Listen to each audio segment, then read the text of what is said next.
नमस्कार, मैं हरि। आप देख रहे हैं डिजिटल न्यूज झारखंड। आइए जानते हैं झारखंड के प्रमुख खबरों के बारे में। इससे पहले से छोटी सी निवेदन कि अगर आप चैनल में नए हैं तो चैनल को सब्सक्राइब अवश्य कर लें ताकि झारखंड की हर छोटी बड़ी खबर आप तक पहुंचा सकें। निर्माणाधीन सड़क पर बारातियों से भरी बस पलटी, दर्जन भर सवारी यात्री हुए घायल। दरअसल आपको बता दूं, हैदर नगर के बिलासपुर गाँव के समीप शुक्रवार को निर्माणाधीन सड़क पर बारात से लौट रही एक बस पलट गई। इससे करीब दर्जनों भर बाराती गंभीर रूप से घायल हो गए हैं। ग्रामीणों के सहयोग से सभी घायलों को आनन फानन में बस के अंदर से बाहर निकाला। सभी घायलों को हुसैनाबाद अनुमंडलीय अस्पताल पहुंचाया गया। जानकारी के मुताबिक बस संख्या BR45P6203 गुरुवार को हैदर नगर के सांडिया पंचायत के चिलाडी गांव से बारात लेकर बिहार राज्य के औरंगाबाद जिला के बिराहिमपुर गई थी। शादी संपन्न होने के बाद बारातियों को बिठाकर बस चिलाडी गांव लौट रही थी। इसी बीच चिलाडी से 1 किलोमीटर पूर्व अचानक बिलासपुर गांव के नागा बाबा के समीप निर्माणाधीन सड़क पर बस अनियंत्रित होकर पलट गई। इसमें करीब दर्जन भर बाराती घायल हो गए हैं। घायलों में अर्जुन प्रजापति 45 वर्ष, जितेंद्र प्रजापति 40 वर्ष,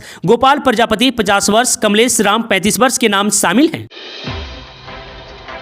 खूंटी लोकसभा सीट से 9 उम्मीदवारों का नामांकन हुआ रद्द। दरअसल आपको बता दूं, झारखंड लोकसभा चुनाव को लेकर पहले चरण के मतदान के लिए नामांकन समाप्त हो गई है। शुक्रवार को दाखिल पर्चे की स्क्रूटनी की गई, जहां खूंटी सीट से 9 प्रत्याशियों का नाम रद्द कर दिया गया है। इस सीट से कुल 16 लोगों ने नामांकन किया था। इसके बाद अब सिर्फ 7 प्रत्याशी ही मैदान में रह गए हैं। आपको बता दूं कि जिन उम्मीदवारों का नाम अस्वीकार किया गया है उनमें अबुआ झारखंड पार्टी के सोमा मुंडा, भागीरथ पार्टी के Jaswal Munda, Ambedkar right party of India के Tamdom Gudiya, Ambedkar right party of India से ही Samul Purti, people's party of India के थॉमस डांग, झारखंड पार्टी के प्यारा मुंडा, लोकहित अधिकारी पार्टी के काशीनाथ संगा, निर्दलीय उम्मीदवार सुबोध पूर्ति और आह्लाद केरकट्टा शामिल है। झारखंड में हीट वेव को लेकर मौसम विभाग का अलर्ट, 29 अप्रैल तक लू का खतरा। दरअसल आपको बता दूं, झारखंड में 29 अप्रैल तक के लिए मौसम विभाग ने हीट वेव का अलर्ट जारी किया है। आज भी कई जिलों के लिए एडवाइजर जारी की गई है। 27 अप्रैल को राज्य के जिन इलाकों में सबसे ज्यादा हीट वेव का खतरा है उनमें कोल्हान प्रमंडल के पूर्वी और पश्चिमी सिंहभूम, सरायकेला खरसावां, उत्तरी छोटा नागपुर प्रमंडल के बोकारो और धनबाद, तो वही संथाल प्रमंडल के जामताड़ा, दुमका, पाकुड़, गोड्डा और साहिबगंज जिला शामिल है। कोर्ट ने पूर्व मंत्री योगेंद्र साव सहित 25 को किया बाइज्जत बरी। दरअसल आपको बता दूं, अपर न्यायमूर्ति विशाल श्रीवास्तव की अदालत ने पूर्व मंत्री योगेंद्र साव सहित 25 अन्य आरोपितों को रंगदारी मांगने व जानलेवा हमला करने के आरोप में बरी कर दिया गया है। मामले में अभियोजक पक्ष की ओर से एक भी गवाह प्रस्तुत नहीं किया जा सका। अदालत ने योगेंद्र साव, आशुतोष मिश्रा, सुदेश महतो, धीरेन्द्र प्रजापति, धर्मनाथ साव, गुरुदयाल साव, संजय दास, सुखलाल भुइया, बद्री साव, संजय साव, सुदन गंजू, सुधीर दास सहित अन्य आरोपितों को रिहा कर दिया गया है।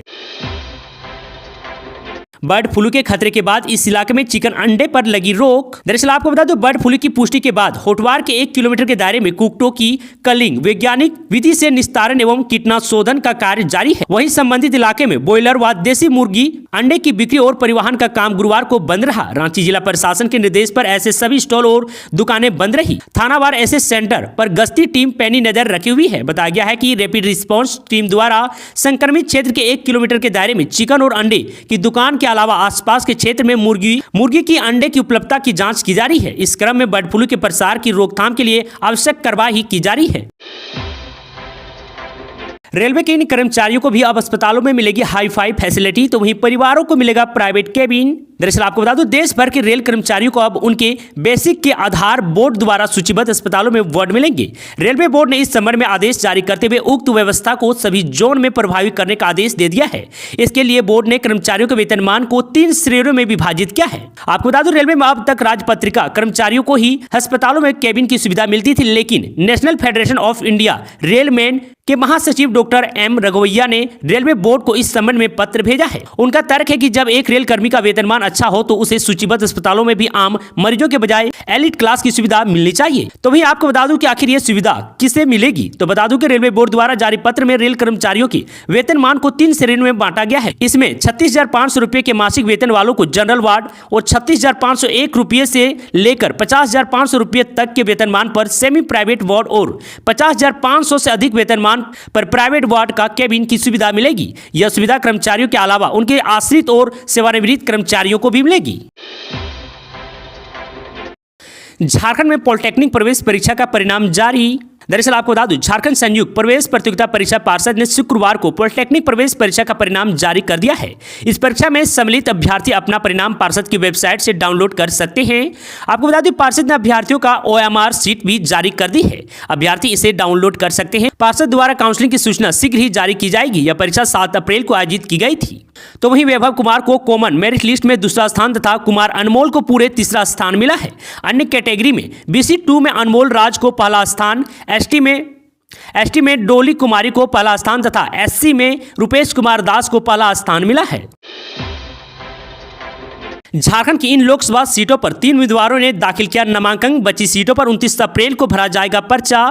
दरअसल आपको बता दूं, झारखंड में लोकसभा चुनाव के दूसरे चरण की सीटों पर चुनाव की अधिसूचना जारी होने के बाद पहले दिन शुक्रवार को कुल 3 उम्मीदवारों ने नामांकन दाखिल किए। चतरा में 2 तथा कोडरमा में 1 उम्मीदवार ने अपना पर्चा भरा है।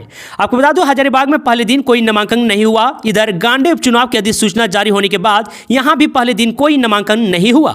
आपको बता दूं, चतरा में भाजपा उम्मीदवार कालीचरण सिंह तथा निर्दलीय अभ्यर्थी डॉक्टर अभिषेक कुमार सिंह ने नामांकन दाखिल किया है। भाजपा उम्मीदवार के नामांकन में पार्टी के प्रदेश अध्यक्ष बाबूलाल मरांडी, नेता प्रतिपक्ष अमर बावरी आदि शामिल हैं। आपको बता दें कि भाजपा ने यहां सुनील सिंह की जगह कालीचरण को टिकट दिया है। कोडरमा में भाजपा उम्मीदवार की केंद्रीय राज्य मंत्री अन्नपूर्णा देवी भी 2 मई को नामांकन दाखिल करेंगी। तो इधर शनिवार को माह का चौथा शनिवार तथा रविवार को अवकाश होने के कारण ये 2 दिन नामांकन नहीं होगा। इन सीटों पर नामांकन अब 29 अप्रैल को होगी। इसी दिन झामू उम्मीदवार कल्पना सोरेन नामांकन दाखिल करेगी। इस मौके पर मुख्यमंत्री चंपई सोरेन, कई विधायक तथा पार्टी के वरिष्ठ नेता उपस्थित रहेंगे। अबुआ आवास योजना के तहत जिले भर के 6,528 लाभुकों को पहली किस्त देने के बाद भी अभी तक 5,227 लाभुकों ने प्लिंथ लेवल का काम पूरा नहीं किया है। इनमें से मात्र 1301 लाभुकों ने प्लिंथ लेवल का काम कर जियो टैग करवाया है। राज्य सरकार ने बोकारो के लिए 8,608 योग्य लोगों को अबुआ आवास का टारगेट दिया था। इनमें से 8,222 योग्य लाभुकों के खाते में पहली किस्त की राशि भेज दी गई है, लेकिन तकनीकी गड़बड़ी के कारण करीब 1694 लाभुकों के खाते में राशि नहीं पहुंची। इनके बैंक खाते के साथ आधार लिंक नहीं होना, खाते की KYC नहीं होने के कारण उनके खाते में राशि नहीं गई है। तो अगर अभी तक आपको भी पहली किस्त की राशि नहीं मिली है तो KYC और आधार जरूर लिंक करवा लें। झारखंड में दूसरे चरण की 3 सीटों पर चुनाव की अधिसूचना जारी। दरअसल आपको बता दूं, झारखंड में लोकसभा चुनाव के तहत पहले चरण की 4 सीटों पर नामांकन प्रक्रिया खत्म होने के बाद दूसरे चरण की 3 सीटों कोडरमा, चतरा, हजारीबाग में भी सियासी दंगल शुरू हो गया है। आपको बता दें कि भारत निर्वाचन आयोग ने शुक्रवार को इन 3 सीटों पर चुनाव की अधिसूचना जारी की है। आयोग ने शुक्रवार को ही झारखंड विधानसभा के गांडे उपचुनाव की भी अधिसूचना जारी की है। सरफराज अहमद के इस्तीफे के बाद से यह सीट 31 दिसंबर 2023 से ही रिक्त है। दरअसल आपको बता दूं कि उपचुनाव तथा लोकसभा की 3 सीटों जैसे चतरा, कोडरमा तथा हजारीबाग में नामांकन दाखिल की अंतिम तिथि 3 मई निर्धारित की गई है। नामांकन पत्रों की जांच 4 मई तक होगी। नामांकन वापसी की अंतिम तिथि 6 मई तक निर्धारित की गई है। वहीं लोकसभा की इन 3 सीटों तथा झारखंड विधानसभा के गांडे उपचुनाव के लिए 20 मई को वोट पड़ेंगे। दूसरे चरण की 3 सीटों सामान्य सीटें हैं। इस चरण में होने वाले चुनाव में केंद्रीय शिक्षा राज्य मंत्री अन्नपूर्णा देवी, विधायक मनीष जायसवाल, विधायक जयप्रकाश भाई पटेल, विनोद सिंह आदि का दांव लगा होगा। देवघर में पकड़ी गई 420 अवैध शराब की बोतलें, पुलिस को देख मां बेटे हुए फरार। दरअसल आपको बता दूं, झारखंड के देवघर में पुलिस ने छापेमारी कर 420 अवैध शराब की बोतलें बरामद की है। इस मामले में पुलिस मां बेटे को गिरफ्तार करने का प्रयास कर रही है। पुलिस की छापेमारी के बाद से दोनों फरार हैं। आरोपियों के खिलाफ FIR दर्ज कर कार्रवाई की जा रही है। वहीं पुलिस ने बताया कि अलग अलग ब्रांड की अवैध शराब को पकड़ा गया है, जिसकी बाजार में कीमत 1,20,000 रुपये बताई जा रही है। तो वहीं पुलिस ने बताया कि सीमावर्ती इलाके में लोकसभा चुनाव के चलते जिले में शराब की बिक्री पर रोक लगा दी गई है। गुप्त सूचना मिलने पर पुलिस टाउन थाना क्षेत्र के होटल इंपीरियल हाइट्स के पीछे एक घर में पहुंची, जहां अनिता घोष नाम की महिला के घर भारी मात्रा में शराब स्टॉक कर रखा हुआ था। तुरंत ही उसे जब्त कर लिया गया। इसमें 17 बोतल किंग फिशर स्ट्रॉन्ग बियर, 70 बोतल गॉडफादर स्ट्रॉन्ग बियर और 13 रॉयल चैलेंज विस्की, 37 बोतल ब्लेंडर्स प्राइड, 66 बोतल इंपीरियल ब्लू विस्की, 60 बोतल इंपीरियल ब्लू विस्की और 3 बोतल रॉयल चैलेंज विस्की बरामद किया गया है। झारखंड के गोड्डा में प्रेमी युगल ने नदी में कूदकर दी जान। दरअसल आपको बता दूं, झारखंड के गोड्डा में प्रेमी युगल ने नदी में कूदकर जान दे दी। खबर मिलते ही पुलिस मौके पर पहुंची और काफी मुश्किल से ग्रामीणों की मदद से दोनों शवों को नदी से बाहर निकाला गया। इसके बाद शवों को पोस्टमार्टम के लिए अस्पताल लाया गया है। यह घटना मुफसिल थाना क्षेत्र के चकेश्वरी गाँव की है। तो वहीं मृतक प्रेमी युगल बढ़ोना गाँव के रहने वाले थे। ये नगर थाना क्षेत्र में आता है। प्रेमी का नाम सन्नी कुमार 16 वर्ष, पिता भारत दास बताया जा रहा है, जबकि प्रेमिका का नाम वंदना कुमारी, पिता प्रमोद दास है। देर शाम प्रेमी युगल ने नदी के किनारे जाकर डूबने का फैसला लिया और एक साथ नदी में छलांग लगाकर दोनों ने जान दे दी।